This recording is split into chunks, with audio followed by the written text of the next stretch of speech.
మీ రోజు ఎలా మొదలవుతుంది?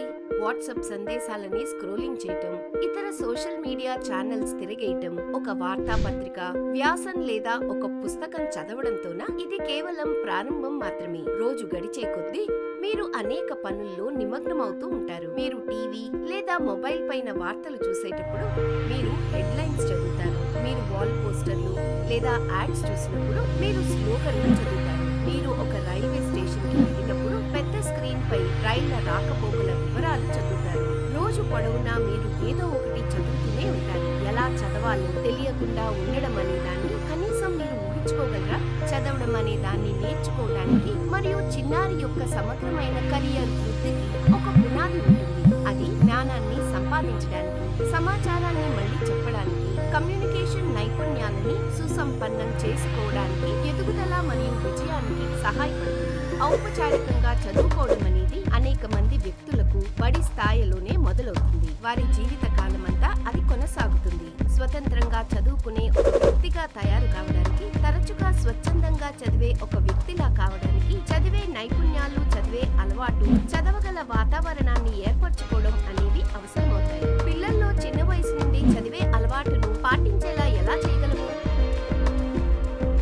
ఈ అలవాటును నేర్పించడం అనే బాధ్యత బడిలో టీచర్లు మరియు ఇంట్లో తల్లిదండ్రులపై ఆధారపడి ఉంటుంది.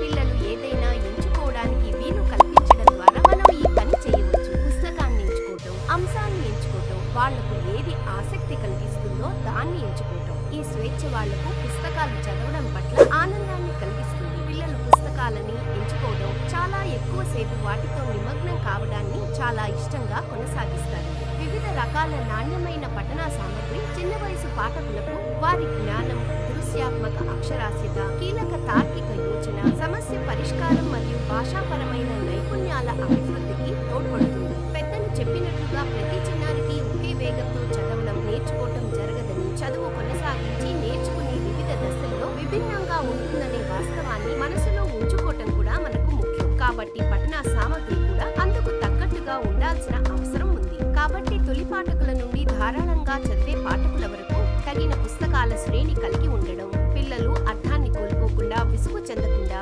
సరైన స్థాయిలో స్వతంత్రంగా చదువుకోవడానికి సహాయపడుతుంది. అంతేకాకుండా పిల్లలు తమ పఠన నైపుణ్యం ఆధారంగా పుస్తకాలను ఎంచుకోవడం మాత్రమే కాకుండా తమ అవసరానికి తగ్గట్టు తక్కువ లేదా ఎక్కువ కఠినమైన వచనాలను చదువుకునే ఐచ్ఛికం కూడా కలిగి ఉంటారు. బాలల సాహిత్యం ప్రపంచంతో పిల్లల్ని నిమగ్నం చేయడానికి విభిన్న సంస్కృతులు, వివిధ రకాల విభిన్న వ్యక్తుల యొక్క జీవితాల గురించి తెలుసుకోవడానికి ఒక మార్గంగా తయారవుతుంది. చిన్నారి యొక్క నేపథ్యము, గత అనుభవం మరియు ఆసక్తులపై నిర్మితమవుతుంది. కల్పన, కల్పిత గాథ, ఊహాత్మకత ద్వారా ప్రపంచాన్ని అన్వేషించడం వల్ల సంఘటనలు మరియు సందర్భాలను తమ స్వంత జీవితాలకు అన్వయించుకుంటారు. తమ చుట్టూ ఉన్న విభిన్న వాస్తవికతల పట్ల తమ స్వంత అవగాహనను విస్తృతం చేసుకుంటూ వాటిపై స్పందిస్తూ ఉంటారు. ఇది పిల్లలు తమ ప్రస్తుత పరిజ్ఞానం వృద్ధి చేసుకోవటానికి, సమస్యలతో వ్యవహరించడానికి, అభిప్రాయాలని రూపొందించుకోవడానికి, భాషాంతరీకరణ చేసుకునే ప్రపంచంలో సంభాషించడానికి సహాయపడుతుంది. ఈ విధంగా పుస్తకాలు తమను తాము నివాసించే సమాజాన్ని, తమ సాంస్కృతిక వారసత్వాన్ని, చరిత్రను ప్రతిబింబించే అద్దముగా తయారవుతాయి. అవన్నీ వారి గుర్తింపును, తమకు చెందినదనే భావనను వృద్ధి చేయడంలో సహాయపడతాయి.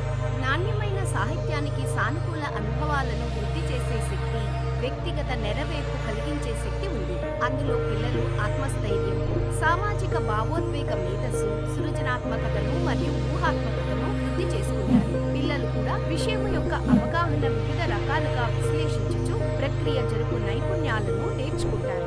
ఇది నానాటికి పెరుగుతున్న సార్వత్రిక ప్రపంచంలో పిల్లల వ్యక్తిత్వ వికాసం, వ్యక్తిగతాంతర నైపుణ్యాలను వృద్ధి చేయడంలో సహాయపడుతుంది. చదవకుండా ఉండే ఒక్క రోజును ఊహించుకోవడం అనేది కేవలం కలల్లోనే జరుగుతుంది.